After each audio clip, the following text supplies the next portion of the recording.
Terima kasih saudara pengurusi majlis. Bismillahirrahmanirrahim. Alhamdulillahirrabbilalamin. Wassalatu wassalamu ala ashrafil anbiya wal mursalin wa ala alihi wa sahbihi ajma'in. Assalamualaikum warahmatullahi wabarakatuh. Bapak semua sihat no? Alhamdulillah, saya ucapkan terima kasih pada sahabat saya Ustaz Sabri, ahli Parlimen Jerai.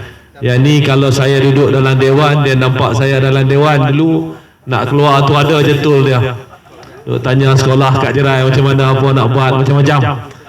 Alhamdulillah, hari ini kita berada di hujung sesi berkempen bagi Parlimen Padang Serai ini. Dan dia unik. Kalau saudara-saudari mengundi pada hari mengundi 19 hari bulan, dia tak tahu apa berlaku kat tempat lain. Yang ni dah confirm, dah tahu dah macam mana satu Malaysia ni buat keputusan. Orang Padang Serai ni dia dah dapat gambaran paling luas sekali. Dia dah tahu dah satu Malaysia ni. Di Kelantan sebagai contoh, kita menang semua kursi. Ada 14, kita tapau semua kursi. Di Terengganu Parlimen ada 8, semua Perikatan Nasional dapat. Di Perlis kita dapat semua kursi. Di Kedah kita dapat semua kecuali Sungai Petani. Itu pun 1000 lebih sikit. Sikit-sikit dapat 600 ni tapau. Cuma Kedah ni unik, ada satu lagi Padang Serai. Di Perlis habis semua, tak pernah terlintas di akal. Sebab itu saudara-saudari, orang Padang Serai ada kelebihan. Ada kelebihan, dia dapat tahu apakah harapan rakyat Malaysia secara keseluruhannya. Orang Malaysia mana? Kalau dahulu kita nak kata macam mana orang mengundi yang ini, kat tempat lain parti apa. Tapi hari ini orang Padang tahu bahawa seluruh Malaysia yang mendapat gelombang paling besar, yang mendapat undi antara yang tertinggi, antara nambahan undi paling banyak adalah daripada Perikatan Nasional. Sebab itu saudara-saudari, sebenarnya orang Padang Serai ni beruntung. Kalau sebelum pilihan, saudara-saudari Zahid kata no Anwar, no DAP, no Anwar, benda sama. Kita takkan bersama dengan DAP dalam Pakatan Harapan. Kita takkan menyokong Anwar Ibrahim. Sekarang dia yang awal-awal lagi duk peluk. Hari mengangkat sumpah dia lah ke depan sekali. Ini kebenaran. Kebenaran ni dia tak boleh sorok lama. Dulu kita dengar audio dia bercakap dengan Tok Guru dia. Zahid dia bercakap dengan Anwar Ibrahim. Cakap, oh itu bukan, itu tak ada. Kemudian macam-macam helah. Tapi kebenaran ini, sesuatu yang benar ini, dia boleh timbul pada bila-bila masa sahaja. Sebab itu akhir sekali kita lihat no Anwar, no DAP yang no dulu yang pergi. Sebab itu dalam konteks ini, kalau kita bercakap tentang sebuah parti yang bersih, sebuah parti yang menjaga integriti, sebuah parti yang betul-betul menekankan kepada keperluan membentuk kerajaan yang hebat, partinya adalah Perikatan Nasional. Tak pernah berlaku dalam sejarah saudara-saudari gelombang begitu besar, gelombang yang cukup besar. Kalau kita lihat gelombang di negeri-negeri, khususnya di negeri-negeri yang mana majoritinya penduduknya adalah orang Melayu, kita lihat gelombang yang amat-amat besar. Negeri-negeri yang mana kawasan-kawasan yang mana kita melihat sokongan orang muda cukup hebat. Anak muda pewaris masa depan negara tercari-cari parti mana yang dia nak undi. Ingat raya kita selalu kata kita tahu nanti, kita tak boleh jangka anak muda nak undi parti mana. Kita tertanya-tanya anak muda ni yang undi 18, yang mengundi pertama ini, agak-agak anak muda ini akan mengundi parti mana. Itu dan pada 19 November natijahnya jelas bahawa anak muda sebenarnya ingin kepada sebuah parti yang prihatin kepada rakyat, sebuah parti yang bersih, sebuah parti yang dapat membawa pentadbiran yang dan sebuah parti yang mana akan membawa satu kestabilan kepada negara. Sebab itu tak pernah berlaku gelombang yang cukup besar. Saya bertanding di Putrajaya. Sewaktu saya diminta untuk bertanding di Putrajaya, ramai yang kata bahaya, doktor pergi sana, itu susah nak menang. Ini kena dah pegang 4 term, 4 penggal. Ini orang besar di Putrajaya. Saya kata sejarah politik dunia dah berbeza. Sejarah politik dunia saudara-saudari dah berbeza. Pada PRU ke-14, sebelum PRU ke-14, kerajaan pusat tak pernah bertukar dalam sejarah, tak pernah bertukar. Sejak merdeka sehinggalah PRU ke-13, kerajaan pusat adalah kerajaan yang sama, kerajaan UMNO Barisan Nasional. Tak pernah tukar. Kemudian pada waktu itu, orang tak sangka bahawa rakyat akan membuat keputusan untuk menukar kerajaan. PRU ke-14, rakyat membuat keputusan menukar kerajaan. Now, saya sentiasa sebut bahawa dalam sejarah dunia, kita lihat sejarah politik dunia, sekali rakyat berani menukar kerajaan, maka rakyat tidak akan khawatir untuk menukar kerajaan yang berikutnya. Itu pegangan saya. Kerana apa? Kerana negeri seperti Kedah, negeri ini adalah negeri yang mana kerajaan negeri pernah tukar.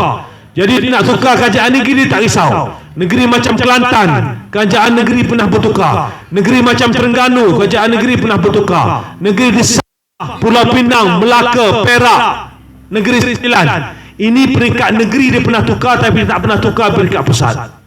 Namun begitu, sebelum ini dalam PRU ke-13, PRU ke-14, rakyat Malaysia tak melihat satu alternatif kepada Perikatan Nasional, kepada Barisan Nasional. Dia tengok pada waktu itu dacing je. Kalau tak ada dacing ni susahlah. Namun begitu, kita Perikatan Nasional diberi ruang untuk mentadbir dalam tempoh yang pendek 17 bulan. Tan Sri Muhyiddin Yassin mengangkat sumpah sebagai Perdana Menteri ke-8 pada 1 Mac 2020. Kemudian buat pertama kali PKP diumumkan pada 18 Mac 2020. Orang lain naik jadi Perdana Menteri ini, macam-macam benda boleh buat, macam-macam perkara boleh laksanakan, boleh bergerak ke mana-mana. Tan Sri Muhyiddin sebagai Perdana Menteri, urusan utamanya adalah untuk menguruskan COVID-19. Kita bentuk kerajaan tanpa manifesto. Kita tak ada janji. Tan Sri Muhyiddin naik jadi kerajaan tak ada janji. Walaupun tak ada janji, apapun datangnya COVID-19, hampir 500 bilion ringgit diperuntukkan untuk rakyat. Pelbagai program dibuat diperuntukkan untuk rakyat. Hampir 500 bilion ringgit. Bukan sedikit. Tak ada janji. Sebab itu kita kata dalam banyak-banyak parti, apabila bercakap sebuah parti yang jujur, sebuah parti yang ikhlas, sebuah parti yang menepati janji, sebuah parti yang bersih, sebuah parti yang dipimpin oleh mereka yang berintegriti, partinya adalah Perikatan Nasional. Dan rakyat telah menunjukkan bukti bahawa kawasan-kawasan undi yang diterima oleh Perikatan Nasional, di kawasan yang kita menang, YB Sabri tadi berapa majoriti? 33,000, bukan 3,000, 33,000. Saya dulu bertanding di Ketereh, Kelantan. Ketereh ini biasanya majoriti siapa menang pun sekitar 1,000, 2,000, 800, 4,000. Dalam PRU yang lepas, calon kita di Ketereh, Major Jeneral Bersara Datuk Clay, menang dengan majoriti lebih 20,000 undi. 20,000. Ini bukan main-main. Ini gambaran harapan rakyat. Rakyat inginkan sebuah kerajaan yang betul-betul melihat kepada kebajikan mereka. Rakyat inginkan sebuah kerajaan yang betul-betul bersih. Anak-anak muda melihat bahawa masa depan mereka adalah bergantung kepada kerajaan yang ada pada hari ini. Masa depan mereka adalah bergantung kepada kepimpinan pada hari ini. Sebab itu kita lihat sokongan dan dukungan anak-anak muda kepada Perikatan Nasional adalah amat-amat tinggi. Orang tak pernah terlintas. Ingat, sebelum pilihan raya kita tengok analisa orang buat. Siapa pernah tengok? Analisa kata yang paling dapat menang rasanya analisa menunjukkan yang paling dapat undi nanti Barisan Nasional, kemudian Pakatan Harapan, kemudian paling sedikit adalah Perikatan Nasional. Saya antara orang yang tak percaya. Saya kempen turun ke bawah, saya cakap siap-siap. Dalam kempen saya kata kalau berdasarkan analisa yang kita buat, Kelantan kita tapau, Terengganu kita tapau, Kedah kita tapau, Perlis kita tapau, Utara Perak kita tapau. Masa tu orang tak percaya. Tak percaya kerana apa? Kerana masih lagi terkongkong dengan pemikiran lama bahawa seolah-olah tanpa UMNO dan Barisan Nasional negara tidak dapat diperintah. Itu dunia telah berubah. Kita lihat apa berlaku di United Kingdom. Apabila Boris Johnson turun, naik Perdana Menteri baru, Liz Truss. Berapa lama Perdana Menteri Liz Truss duduk sebagai Perdana Menteri? Berapa lama? 45 hari. Ini demokrasi dunia. Ini bukan demokrasi di Malaysia. Dunia telah berubah bahawa rakyat secara keseluruhannya ingin melihat sebuah kerajaan yang baik. Bukan sebuah kerajaan sebelum pilihan raya janji lain, kemudian bila menang pilihan raya jadi cerita lain. Sebelum pilihan raya no DAP, no Anwar. Bila lepas pilihan raya, oh itu lain. Itu sebelum pilihan raya, lepas pilihan raya dah jadi lain. Ini apa cerita? Sampai bila nak bohongkan rakyat? Sampai bila kita nak bohongkan rakyat bahawa kita sebenarnya bermain parti ini atas dasar apa? Untuk kita ke? Untuk rakyat. Sebab itu saudara-saudari, saya sebut tadi, kita ditakdirkan oleh Allah Subhanahu Wa Taala memerintah negara selama 17 bulan dipimpin oleh Tan Sri Muhyiddin Yassin dalam keadaan yang cukup sukar. Orang lain, Perdana Menteri naik-naik ni memimpin, paling-paling tidak pun ada krisis ekonomi. Krisis ekonomi ni biasa. Setiap 10 tahun sekali umumnya ada krisis ekonomi. Tidak pernah ada dalam sejarah seorang Perdana Menteri bukan sahaja terpaksa menangani krisis ekonomi, krisis kesihatan, tetapi juga pada waktu itu krisis politik. Selepas Tun Dr. Mahathir tiba-tiba letak jawatan, ada kekosongan, tak tahu apa yang berlaku. Tan Sri datang untuk membawa satu kepimpinan dalam keadaan yang begitu sukar. Sebab itu rakyat melihat, kalau tanya kaki tangan kerajaan, kalau tanya siapa pernah berkhidmat di bawah kepimpinan Tan Sri Muhyiddin Yassin, di bawah kepimpinan pemimpin Perikatan Nasional, kalau tanya, itulah waktu yang paling aman sekali. Dia tak ada drama. Tan Sri Muhyiddin tak ada drama. Ada Perdana Menteri baru naik kata, oh saya dapat MERS 600 siri, MERS S-Class 600, saya tak nak terima MERS tersebut.